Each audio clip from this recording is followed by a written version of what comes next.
Winter ஒலிம்பிக்ஸ்ல ஜெயிக்கணும்னு ஆசைப்படுற ஒரு இந்திய பனிச்சறுக்கு வீராங்கனையை பத்தி தான் இந்த வீடியோல பார்க்க போறோம்.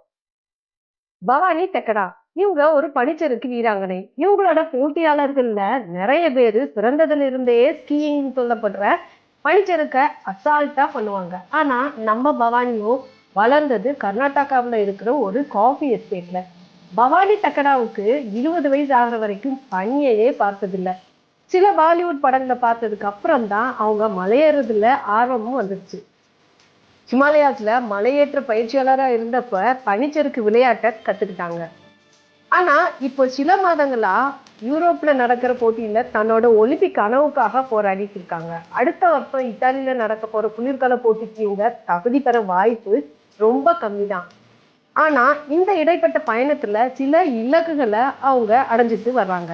போன செப்டம்பர்ல சிலில நடந்த 5 கிலோமீட்டர் ஸ்கீயிங் போட்டியில பவானி வாங்கின வெண்கல பதக்கம் இந்திய பெண்கள் கிராஸ் கண்ட்ரி ஸ்கீயிங்ல வாங்கின முதல் சர்வதேச பதக்கமா கொண்டாடினாங்க. அடுத்த வருஷம் இத்தாலி ஒலிம்பிக்கு அப்புறம் 2030ல பிரான்ஸ்ல நடக்க போற வின்டர் ஒலிம்பிக்கும் இருக்கு. இந்த வருஷம் இல்ல நான் சொல்ற பவானி தெக்கடா அடுத்த 4 வருஷத்துக்கு போராட நான் ரெடியா இருக்கேன்னு நம்பிக்கையா சொல்றாங்க. பவானி தெக்கடா சொல்ற இந்த ஒவ்வொரு வார்த்தையும் சும்மா பேச்சு இல்லைங்க. இது ஒரு ஃபயர் மாதிரி. தோத்துட்டோம்னு உட்காராம எங்க நிக்கிறோம்னு புரிஞ்சுக்கிட்டு இன்னும் உழைக்கணும்னு நம்பிக்கையோட இருக்காங்க. இதே மாதிரியான இன்ட்ரெஸ்டிங்கான வின்டர் ஒலிம்பிக்ஸ் தகவலோட அடுத்த வீடியோல வரேன்.